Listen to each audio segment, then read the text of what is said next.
What's up YouTube? You already know it's All City Live TV. Thank you for tuning in.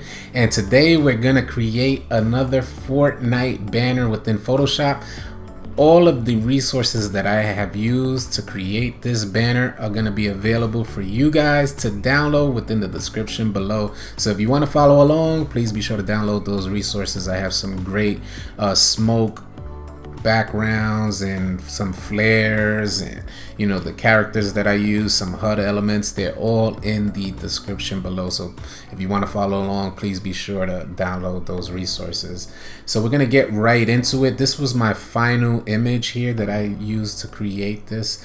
We're gonna go through each step as we always do, and I'm gonna show you guys all the techniques that I use to create a banner like this. So we're gonna click off of this here. We're starting out with a 3000 by 1000 pixel background, and I start out with a gradient. Excuse me, I start out with a gradient, and all I do to make this gradient is select my gradient tool, and I'll select a dark blue to a lighter blue. As you guys can see here, I'll zoom in so you guys can see this sort of hue. And I make sure I set the gradient to radial, and I'll click on the right side and drag over to the left. So anywhere on the right side, drag it over to the left. It doesn't need to be perfect. It's just the base that I like to start out with. The next thing we're gonna do is we're gonna bring in our characters. I used Wildcard, Inferno, and John Wick. So I wanted to create this sort of good and evil type of banner, and John Wick is like stuck in between both, so I used Wildcard and Inferno right behind John Wick. And the next thing I want to bring in is my season 9 background. The way in which I got this background image is I just went into Google and typed in season 9 background. I zoomed it in. You can use any background that you guys would like to use. The background is really not that important, but for this in particular, this image in particular, I wanted to make it seem as if he's either coming out of the mall or setting up to do something bad to the mall. So I just wanted to use that image there. I thought it would tie in great with the whole storyline of the banner. The next thing I did was bring in some smoke.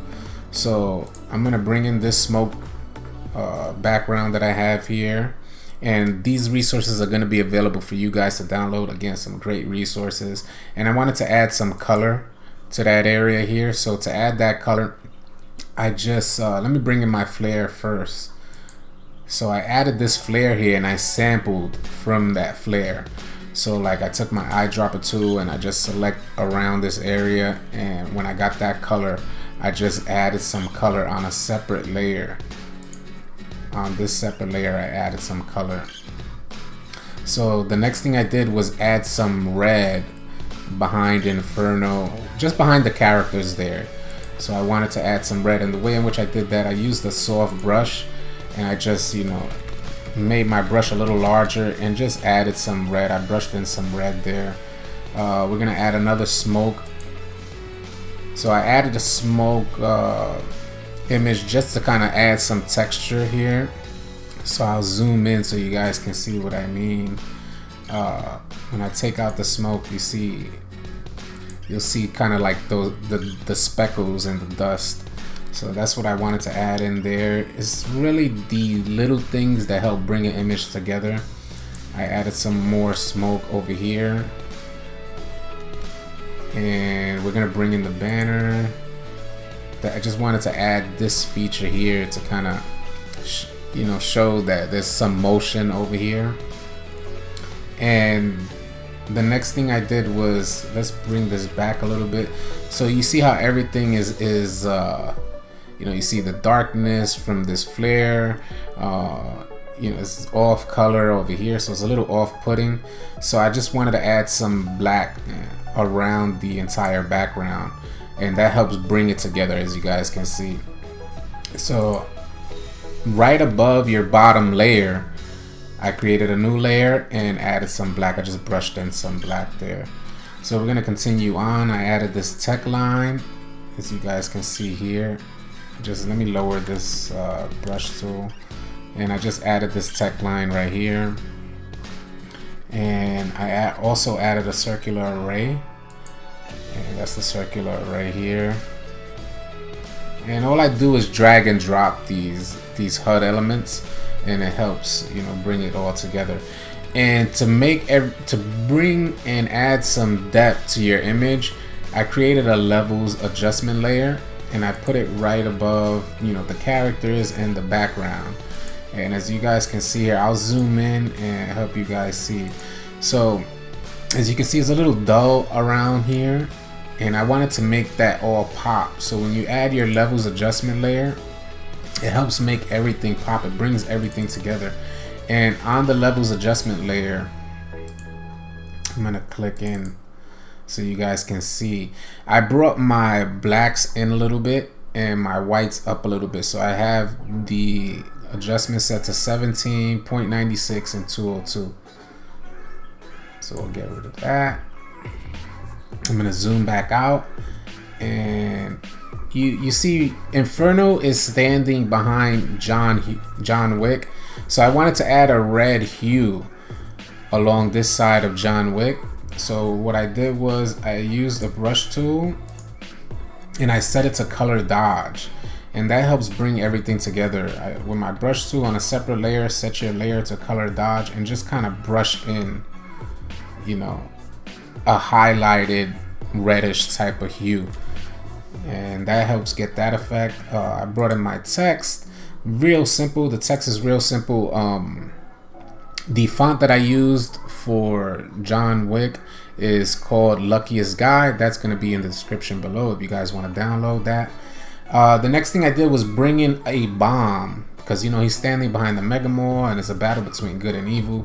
So I wanted to kind of add another element to this banner. And after I brought in my bomb, I wanted to create some depth. So, you know, it's all about depth of field, and the bomb is going to be in the foreground. So I needed a shadow on John Wick, so I created a new layer right below the bomb, and I just added a shadow. And the way in which I added a shadow was just brushing it in. I take my brush tool and I set it to black and just kind of brush in, you know, where I feel like, you know, the shadow should be. And it's real light, you know, you brush it in real lightly. If it's too dark a shadow, then just lower the opacity on the layer, or you can lower the opacity on the brush and work your shadow in. The next thing I did was I added a vignette around the entire image. So I'll select my vignette. As you guys can see here, I'll zoom in. Along the bottom here, you'll see I put the vignette.